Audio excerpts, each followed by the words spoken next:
Assalamualaikum warahmatullahi wabarakatuh. Perkenalkan, saya Nika Nurfani Dianingsi, mahasiswi bimbingan dari Ibu Yulia Arisnani Widianingsi MBA PhD. Perkenalkan saya pada kesempatan kali ini untuk mempresentasikan hasil dari penelitian tesis saya dengan judul penelitian yaitu pengaruh persepsi kualitas informasi media sosial dan motivasi pada niat berpartisipasi dalam wisata relawan. Peran mediasi kepercayaan terhadap informasi. Daftar isi dan agenda presentasi yang akan saya sampaikan pada kesempatan kali ini yaitu pertama adalah pendahuluan, kedua yaitu landasan teori, kemudian yang ketiga adalah metode penelitian, yang keempat adalah hasil dan pembahasan, dan yang kelima adalah kesimpulan dan saran. Bab 1 pendahuluan, yang mencakup latar belakang, rumusan masalah, dan tujuan penelitian. Latar belakang penelitian. Media sosial mengubah cara generasi muda mencari informasi wisata relawan atau volunteerism, yaitu kegiatan yang memadukan antara aktivitas wisata dengan kegiatan sukarelawan. Statistik global media sosial menunjukkan bahwasanya terdapat 5,24 miliar pengguna media sosial di dunia dengan akses internet global yaitu 94,2% populasi dunia. Sementara itu, terdapat sebanyak 143 juta pengguna media sosial di Indonesia yang setara dengan 50,2% populasi dari penduduk Indonesia. Dan kemudian hal ini juga dikonfirmasi oleh laporan dari We Are Social dan juga Meltware yang mengungkapkan bahwasanya masyarakat Indonesia menghabiskan rata-rata 3 jam 8 menit per hari dalam penggunaan media sosial. Konsep wisata relawan atau volunteerism diperkenalkan pertama kali oleh Wiring pada tahun 2001, yaitu antara perpaduan pariwisata dan juga kerelawanan yang kini juga berkembang di era digital. Keputusan calon peserta banyak dipengaruhi oleh kredibilitas informasi, citra penyelenggara, dan kepercayaan terhadap informasi atau kepercayaan terhadap program yang tersebar di media sosial. Akan tetapi, riset yang mengintegrasikan antara persepsi kualitas informasi, motivasi dari teori determinasi diri, dan kepercayaan masih secara terbatas untuk diuji secara simultan. Selanjutnya yaitu tersebarnya fenomena informasi palsu terkait dengan promosi kegiatan wisata relawan. Salah satu kasus yang paling kontroversial itu terjadi pada tahun 2023 di mana ketika Bakti Millennial Foundation atau dari Yayasan Bakti Milenial dalam akunnya mempromosikan kegiatan wisata relawan di Banda Neira melalui unggahan di media sosial dengan narasi yang tidak sesuai dengan kondisi sebenarnya. Nah, hal ini kemudian direspon oleh masyarakat lokal yang sekaligus juga influencer dengan followers yang cukup banyak yaitu Firdinda Laode, di mana dalam akunnya Firdinda menyatakan bahwasanya perlunya ada keakuratan, etika, dan transparansi informasi oleh Yayasan Bakti Milenial. Hal ini kemudian berdampak pada informasi yang berkualitas rendah atau tidak akurat atau dilebih-lebihkan, yang dapat menurunkan kepercayaan dan juga merusak kredibilitas organisasi. Nah, hal tersebut juga mempengaruhi persepsi keakuratan, keandalan, dan kelengkapan informasi. Redahnya kredibilitas dan transparansi informasi ini dapat menurunkan kepercayaan dan melemahkan motivasi dari generasi muda. Lalu tantangan utamanya yaitu bagaimana membangun kepercayaan melalui informasi di media sosial, meningkatkan motivasi partisipasi generasi muda, sehingga dalam hal ini kualitas dan transparansi informasi menjadi hal penting yang dapat meningkatkan kepercayaan seseorang. Rumusan masalah dan kesenjangan penelitian. Pertama yaitu belum ada pembedaan yang jelas, pembeda antara pengaruh yang jelas antara motivasi otonom dan juga motivasi terkontrol di dalam teori determinasi diri. Padahal keduanya berdampak berbeda pada kedalaman partisipasi. Selanjutnya itu saran penerapan teori dari riset terdahulu. Hasil SLR dari Avoilo ini menunjukkan bahwasanya penelitian pariwisata relawan masih terbatas dalam penerapan dari teori self-determination atau teori determinasi diri dan juga social cognitive theory. Penelitian yang dilakukan oleh Gillette dan Lee dan Wu dan Lorente menyarankan bahwasanya perlu analisis menggunakan teori determinasi diri dan juga pengujian simultan dari motivasi otonom dan juga motivasi terkontrol dalam riset wisata relawan. Kemudian itu kesenjangan metodologis dan geografis dalam penelitian wisata relawan. Hasil SLR juga menyatakan bahwasanya sekitar 63% penelitian terkait dengan pariwisata relawan menggunakan pendekatan kualitatif, sementara hanya 16,3% menggunakan pendekatan kualitatif. Penelitian sebelumnya yang terkait dengan pariwisata relawan di Indonesia yang dilakukan oleh Husna dan juga Isbah, kemudian Daleza dan Mizele dan juga Putri dan Juni Kemudian Nisa dan Fadil juga masih didominasi dengan penggunaan pendekatan penelitian kualitatif.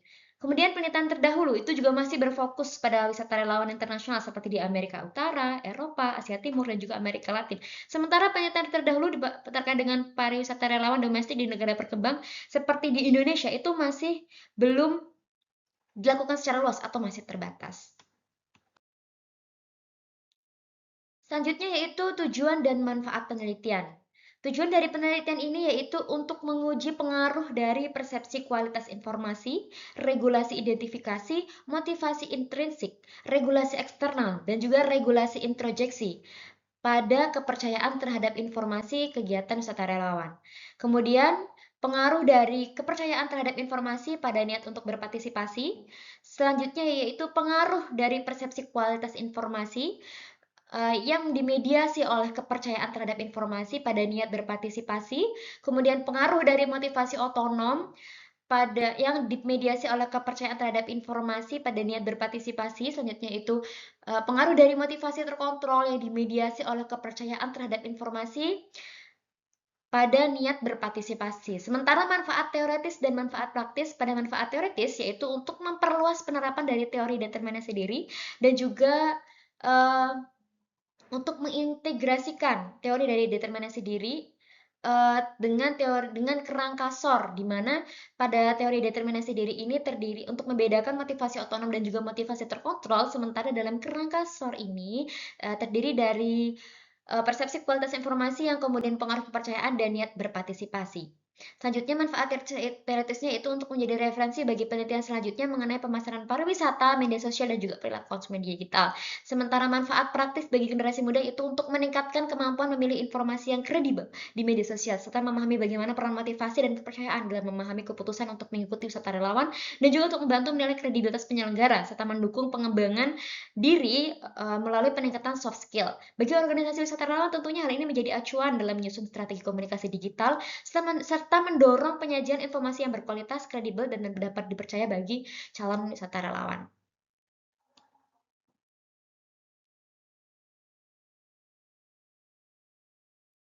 Objek dan juga subjek penelitian. Apa saja jenis akun yang digunakan dalam penelitian ini? Jenis akun yang digunakan dalam penelitian ini adalah akun Instagram mikro dan juga akun Instagram makro. Lalu apa itu akun Instagram mikro dan apa itu Instagram makro, dan mengapa penelitian ini berfokus pada objek jenis akun tersebut?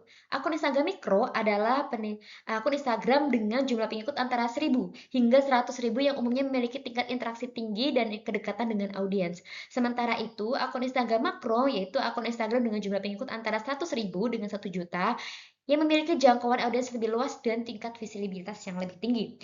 Siapakah subjek dalam penelitian ini? Yaitu generasi muda usia 18-30 tahun. Dasar penilaian ini yaitu sesuai dengan Undang-Undang Nomor 40 Tahun 2009 tentang kepemudaan yaitu usia 16-30 tahun, kemudian sejalan dengan definisi dari United Nations Commonwealth Secretariat Organization for Economic, kemudian penelitian Husna dan Isbah. Dan mengapa generasi muda? Penelitian ini menggunakan generasi muda sebagai responden karena kelompok ini merupakan kelompok yang terbuka terhadap pengalaman, kegiatan sosial, serta memiliki kepedulian terhadap kegiatan sosial dan juga lingkungan.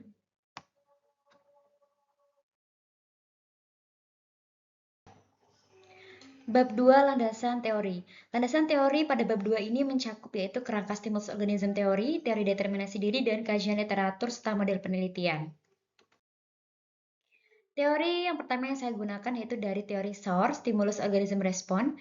Kerangka SOR pertama kali dikemukakan oleh Mehrebian dan juga Russell pada tahun 1974. Dalam penelitian ini, kerangka stimulus organism response atau SOR digunakan untuk menjelaskan bagaimana stimulus berupa persepsi terhadap kualitas informasi yang diterima pengguna dari media sosial Instagram dapat mempengaruhi organisme. Nah, kemudian komponen organisme dalam kerangka SOR dipresentasikan oleh psikologis internal yang dialami pengguna saat berinteraksi dengan media sosial, seperti kepercayaan. Nah, penelitian sebelumnya menunjukkan bahwa kepercayaan memediasi pengaruh informasi digital terhadap niat perilaku, baik dalam konteks niat pembelian maupun niat berkunjung wisata.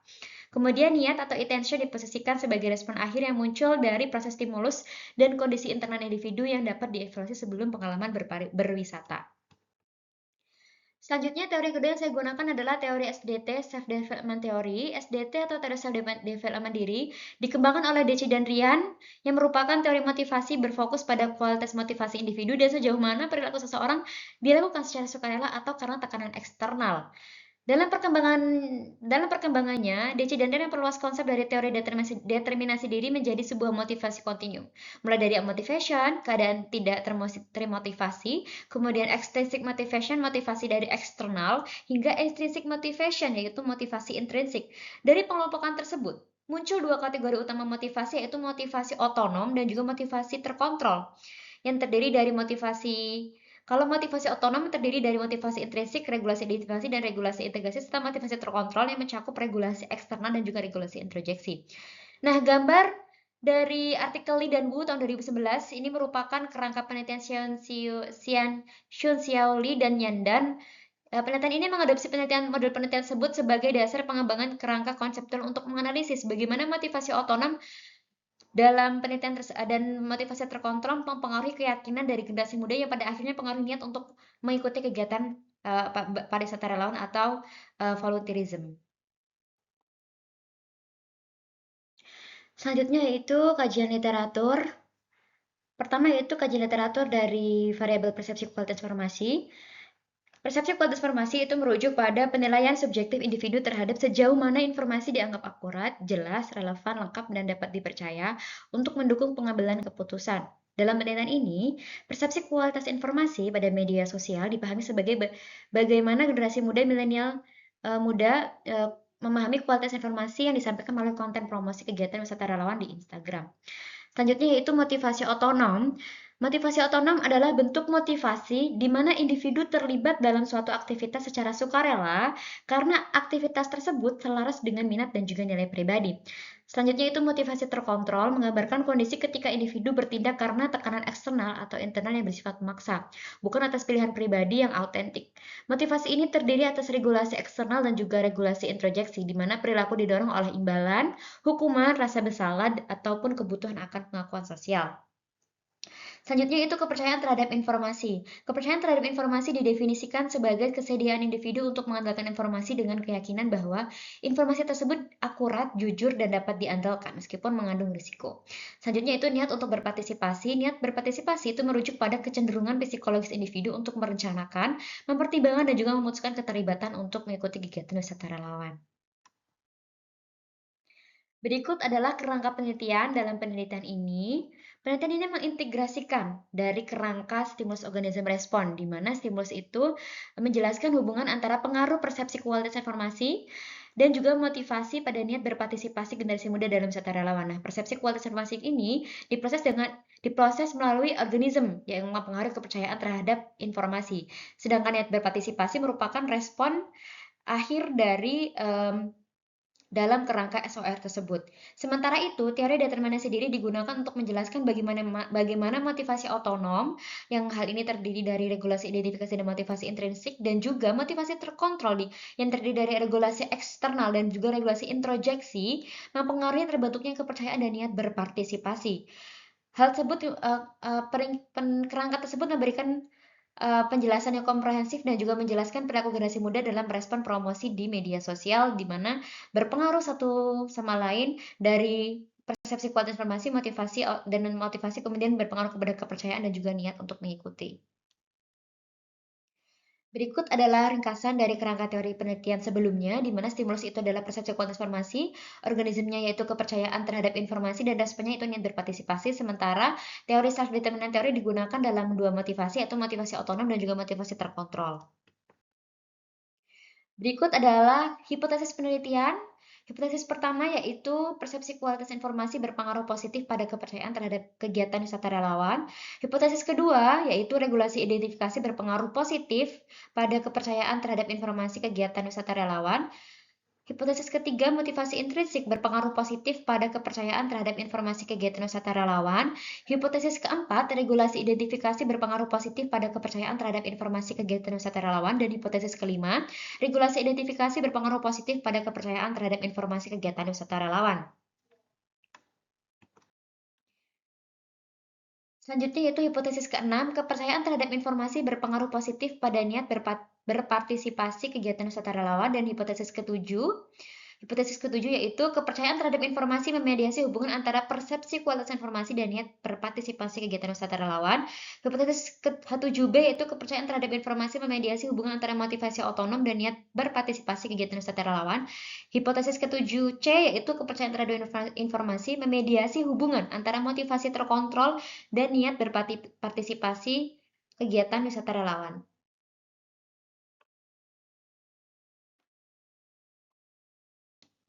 Selanjutnya itu bab 3 metode penelitian yang terdiri dari pendekatan, populasi, sampel, dan juga analisis data. Selanjutnya pengumpulan data dan analisis data berdasarkan bawah penelitian dari Saunders. Pada lapisan filosofi penelitian, penelitian ini menggunakan positivisme karena bertujuan menguji hubungan kausal antar variabel secara objektif melalui pengukuran kuantitatif dan analisis statistik. Nah, pendekatan ini tuh memandang realitas sosial sebagai sesuatu yang dapat diobservasi, diukur, dan dianalisis secara empiris berdasarkan data numerik. Kemudian berdasarkan pendekatan pengembangan teori, penelitian ini menggunakan pendekatan deduktif, yaitu dengan merumuskan hipotesis penelitian yang digunakan dari teori yang digunakan yaitu stimulus organism respon dan juga teori dari determinasi diri. Pada lapisan pilihan metodologi, penelitian ini menerapkan monometode kuantitatif, yaitu menggunakan satu pendekatan metodologis berupa survei kuantitatif. Kemudian pemilihan metode ini didasarkan pada kebutuhan untuk memperoleh data numerik dan dari responden dalam jumlah besar guna menguji hubungan antar variabel secara statistik. Selanjutnya, strategi penelitian digunakan adalah survei dengan teknik pengumpulan data melalui kuesioner terstruktur yang disebarkan kepada responden penelitian. Ditunjuk dari time horizon, penelitian ini bersifat cross-sectional karena pengumpulan data dilakukan pada satu periode waktu tertentu tanpa pengamatan berulang. Sementara itu, pada lapisan teknik dan prosedur, data dianalisis menggunakan statistik kuantitatif, khususnya pada analisis jadwal atau path analisis melalui metode SEM. Selanjutnya yaitu populasi sampel dan teknik pengambilan sampel. Populasi sampel. Populasi penelitian yaitu generasi muda berusia 18-30 tahun dan berdasarkan pedoman penelitian penentuan sampel dari structural equation model dan juga perhitungan menggunakan G-power dengan pendekatan linear multiple regression. Jumlah sampel minimal disyaratkan oleh 112 responden. Nah, penelitian ini berhasil menghimpun 225 responden yang telah memenuhi kriteria penelitian. Selanjutnya itu teknik pengambilan sampel yang digunakan adalah non-probability sampling dengan metode purpose sampling. Selanjutnya kriteria responden dalam penelitian ini yaitu pemuda Indonesia berusia 18-30 tahun, aktif menggunakan media sosial Instagram, pernah melihat, mengakses, dan menerima informasi mengenai kegiatan wisata relawan atau program wisata relawan di media sosial. Selanjutnya itu data, instrumen, dan teknik pengumpulan data. Penelitian ini menggunakan data primer yang dikumpulkan melalui kuesioner daring, Google Form yang didistribusikan melalui Instagram, WhatsApp, Threads, dan juga Telegram. Selanjutnya yaitu teknik analisis data. Analisis data dan pengolahan data dilakukan dengan bantuan Smart PLS 4 menggunakan metode Structural Equational Modeling, dan Partial Least Square atau SMPLS. Pertama yang dilakukan yaitu adalah mengevaluasi outer model. Tahap pertama dalam analisis adalah evaluasi model pengukuran atau outer model, bertujuan untuk memastikan bahwa instrumen penelitian telah memenuhi kriteria validitas dan reliabilitas. Pengujian dilakukan melalui validitas konvergen dengan melihat nilai loading factor, validitas diskriminan untuk memastikan setiap konstruk dapat dibedakan dari konstruk lainnya. Selanjutnya uji reliabilitas menggunakan nilai Cronbach, alpha, dan composite reliability. Yang kedua itu evaluasi inner model. Setelah model pengukuran dinyatakan memenuhi kriteria, analisis selanjutnya yaitu dilanjutkan pada evaluasi model struktural atau inner model. Tahap ini bertujuan untuk menilai kemampuan model dalam menjelaskan hubungan antar variabel laten. Dilakukan untuk pengujian koefisien determinasi, effect size, dan prediksi relevance. Selanjutnya itu estimasi path coefficient, yaitu melalui prosedur bootstrapping dengan 5000 resampling. Tahap ini menghasilkan nilai koefisien jalur yaitu T statistik dan p-value yang digunakan untuk menentukan signifikansi hubungan antar variabel. Selain itu, model juga dievaluasi menggunakan goodness of fit untuk menilai kesesuaian model secara keseluruhan. Selanjutnya itu estimasi path analysis. Tahap terakhir adalah pengujian hipotesis menggunakan analisis jarak atau path analysis. Pengujian ini dilakukan untuk mengetahui pengaruh langsung atau maupun tidak langsung, kemudian mengetahui signifikasi hubungan dari variabel, dan selanjutnya menguji mediasi melalui prosedur dari bootstrapping. Bab 4 hasil dan pembahasan yang mencakup dengan profil responden dan juga pengujian hipotesis. Baik, selanjutnya itu profil responden. Hasil pengumpulan data, total responden terkumpul yaitu 259 responden. Data layak dianalisis yaitu 225 responden. Data dieliminasi yaitu 34 responden dan sampel akhir yang dianalisis yaitu 225 responden. Jenis kelamin yaitu perempuan 59,6% dan laki-laki itu 40,4%. Berdasarkan rentan usia, eh, usia ya, dari 21 sampai 25 yaitu terdapat 106 responden, dari usia 18 sampai 20 tahun yaitu 64 responden, dan dari 26 sampai 30 yaitu 55 responden. Kemudian berdasarkan status pendidikan dan pekerjaan, sebanyak 10 responden yaitu umum, 38 responden siswa, 68 responden yaitu pekerja, dan sisanya yaitu 19 responden yaitu mahasiswa.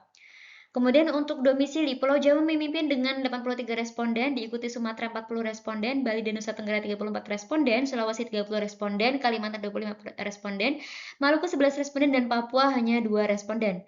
Selanjutnya itu akun mikro, yaitu dari akun 1000 hingga 100 followers paling banyak diikuti 32,9%, dan diikuti akun makro yaitu dari akun 100.000 hingga 1 juta followers, dan kombinasi yaitu sebanyak 27,6%, dan kemudian yang mengikuti akun mikro dan makro yaitu atau pernah mengetahui akun makro dan mikro yaitu sebanyak 22,2%.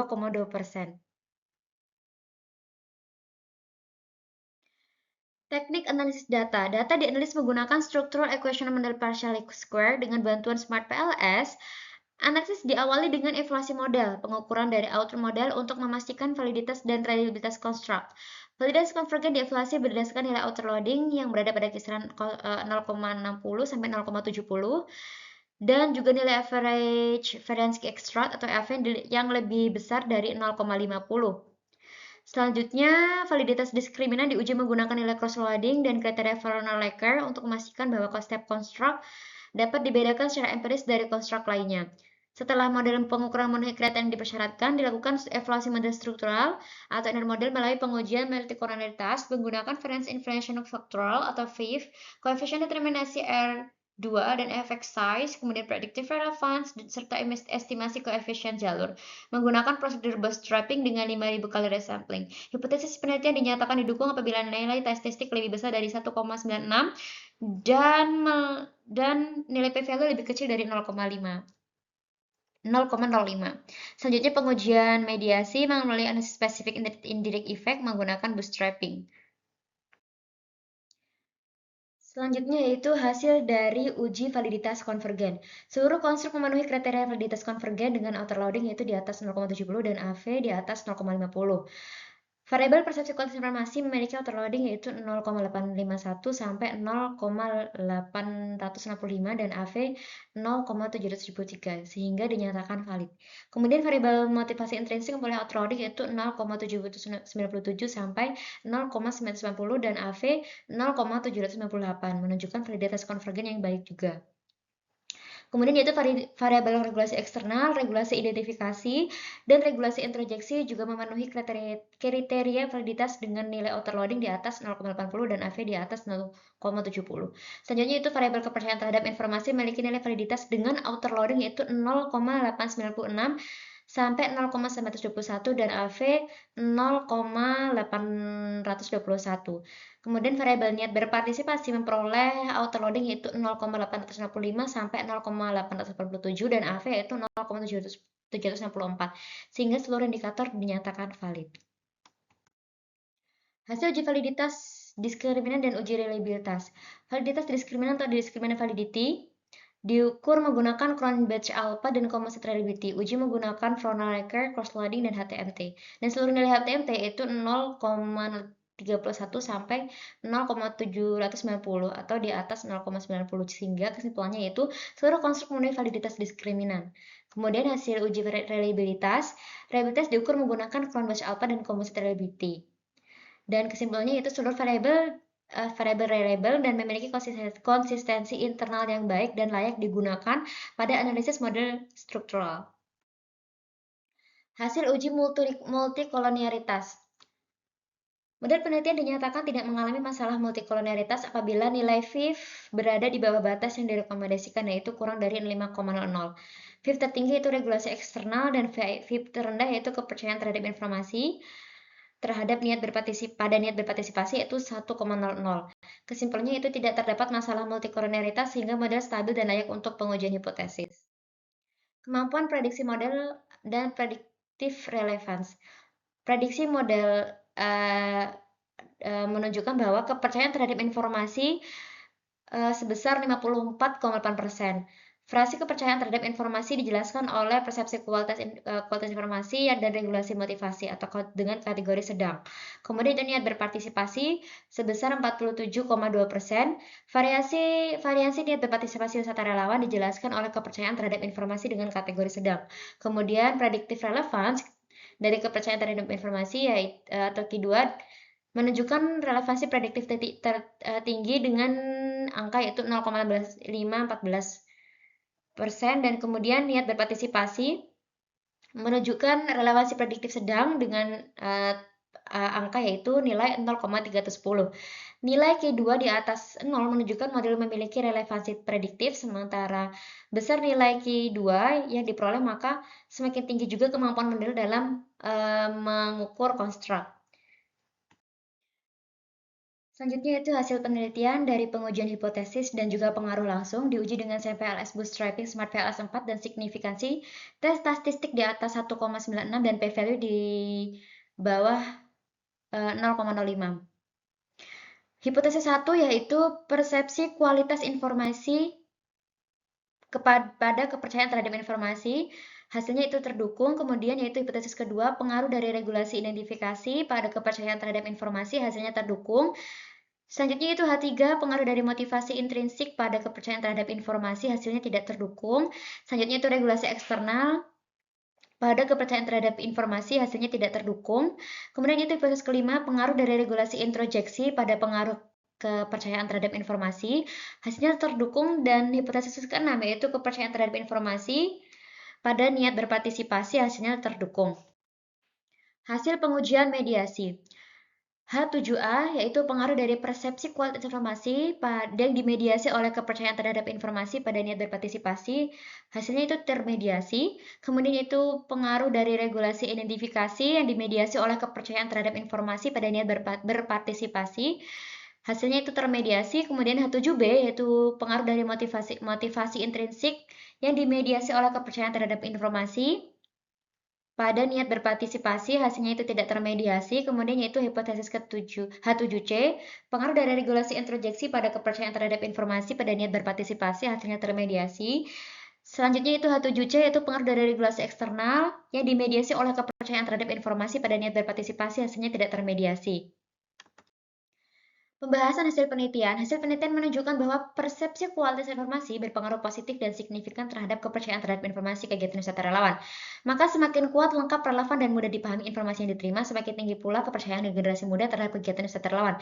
Teman ini mendukung teori kualitas informasi dari Nicolau dan juga Skorich, dan serta penelitian Meng dan juga Papathanasis, Si, Chen, Shi, dan Zhu.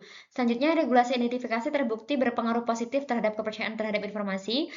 Hal ini menunjukkan bahwa ketika generasi muda memandang wisata relawan sesuai dengan nilai, tujuan hidup, dan kepedulian sosial mereka, tingkat kepercayaan terhadap informasi juga meningkat. Hasil ini mendukung teori dari self-determinant theory, serta penelitian Howard, Kotzner, dan Haifas. Sebaliknya, motivasi intrinsik tidak berpengaruh signifikan terhadap kepercayaan terhadap informasi. Teman ini menunjukkan bahwa ketarikan atau kesenangan pribadi terhadap wisata relawan belum cukup untuk membangun kepercayaan.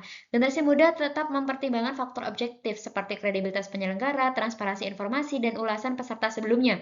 Hasil ini berbeda dengan penelitian Bailey dan Kozlowski, Rahma dan Wempi, serta Kilik, namun sejalan dengan Haifas yang menegaskan bahwa motivasi intrinsik lebih berperan dalam mendorong keterlibatan dibandingkan membangun kepercayaan. Kemudian penelitian ini juga menemukan bahwa regulasi eksternal tidak berpengaruh signifikan terhadap kepercayaan kepada informasi. Artinya, popularitas program maupun imbalan eksternal belum mampu meningkatkan kepercayaan generasi muda. Teman ini tidak mendukung penelitian dari penelitian sebelumnya, tetapi konsisten dengan penelitian dari Haifas dan juga Lee dan Wu yang menunjukkan bahwa motivasi terkontrol memiliki peran yang signifikan dalam bentuk komitmen terhadap aktivitas relawan. Pembahasan penelitian selanjutnya yaitu perbedaan dari regulasi eksternal. Regulasi eksternal dan juga regulasi introjeksi berpengaruh positif dan signifikan terhadap kepercayaan pada informasi. Rasa tanggung jawab moral, kebutuhan memperoleh pengakuan sosial, serta keinginan menjadi pribadi yang lebih baik terbukti mampu meningkatkan kepercayaan generasi muda pada informasi wisata relawan. Hasil ini mendukung teori dari Decidenia, self-determinant theory atau teori determinasi diri, serta penelitian dari Husna dan Isbas dan Sin. Selanjutnya, kepercayaan terhadap informasi terbukti berpengaruh positif dan signifikan pada niat berpartisipasi dalam kegiatan wisata relawan. Semakin tinggi kepercayaan terhadap informasi yang diterima, semakin besar pula niat generasi muda untuk mengikuti kegiatan tersebut. Temuan ini mendukung teori dari kepercayaan dan teori kepercayaan dari Mormon dan konsisten dengan penelitian dari Pavlov dan Xu, Shang, Fairley, dan Pop, Lee, dan Luo. Pada pengujian mediasi, kepercayaan terhadap informasi terbukti memediasi hubungan antara persepsi kualitas informasi, regulasi identifikasi, dan regulasi introjeksi terhadap niat berpartisipasi. Sebaliknya, kepercayaan tidak mampu memediasi pengaruh motivasi intrinsik maupun regulasi eksternal terhadap niat berpartisipasi. Temuan ini memperkuat penelitian Meng, Anuba, Wei, Luo, Yamagishi, Li, dan Wang, Zhang Huang, dan serta Haifas yang menunjukkan bahwa kepercayaan merupakan mekanisme psikologis penting yang menghubungkan kualitas informasi dan juga motivasi otonom dengan niat berpartisipasi dalam wisata relawan. Baik, selanjutnya itu bab 5 kesimpulan dan juga saran, kesimpulan implikasi keterbatasan dan juga saran. Kesimpulan dan implikasi. Kesimpulan penelitian. Berdasarkan hasil penelitian dapat disimpulkan bahwasanya persepsi kualitas informasi, regulasi identifikasi, dan regulasi introjeksi berpengaruh positif dan signifikan terhadap kepercayaan pada informasi. Motivasi intrinsik dan regulasi eksternal tidak berpengaruh signifikan pada kepercayaan terhadap informasi. Kepercayaan terhadap informasi berpengaruh positif dan signifikan pada niat berpartisipasi dalam wisata relawan, kemudian kepercayaan terhadap informasi memediasi pengaruh dari persepsi kualitas informasi, regulasi identifikasi, dan regulasi interjeksi pada niat berpartisipasi tetapi tidak memediasi pengaruh motivasi intrinsik dan juga regulasi eksternal.